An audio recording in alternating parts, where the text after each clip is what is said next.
అస్సలాము అలైకుం వరహమతుల్లాహి వబరకాతుహు. Hi hello welcome to my channel అండి. మా పిల్లలు చెప్పారు వేడి వేడిగా ఆమ్లెట్ కావాలా మమ్మీ అని చెప్పారు. అయితే కనుక ఆల్రెడీగా నేను మిర్చిను ఆనియన్ వేసానండి. వేసిన తర్వాత 4 గుడ్స్ అనేటివి 4 గుడ్లు అనేటివి చితగొట్టేసి అందులో వేసాను. కొద్దిగా ఎల్లుల్లిపాయలు కూడా దంచి పొట్టు తీసి వేసాను. సాల్ట్ సరిపోయినట్టుగా సాల్ట్. ఇప్పుడు మాత్రం నేను బాగా మిక్సింగ్ చేయనిగా మిక్సింగ్ది స్టాండ్ తీసుకొని మిక్సింగ్ చేస్తున్నాను, బాగా కలుపుతున్నానండి.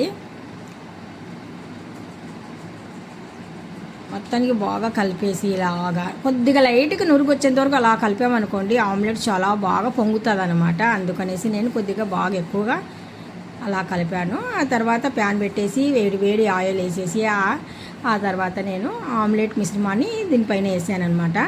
చూస్తున్నారు కదా, చాలా చక్కగా వచ్చేస్తున్నాయి. ఒక్కొక్కరికి ఒక్కొక్కటి 1 బై 1 అలాగ వేస్తూనే ఉన్నాను నిలబడి. ఒకటే వేద్దామా అంటే ఇంక ఇబ్బంది అయిపోతుంది అనేసి మరి 1 బై 1 ఎవరిది వాళ్ళకు. సాయంత్రం పూట స్నాక్స్ లాగా ఇలాంటివి కూడా చేసుకొని తింటే చాలా బాగుంటుంది. లేదంటే మార్నింగ్ టైంలో టిఫిన్ లాగైనా బాగుంటుంది. లైక్ చేయండి, షేర్ చేయండి, కామెంట్ చేయండి. అలా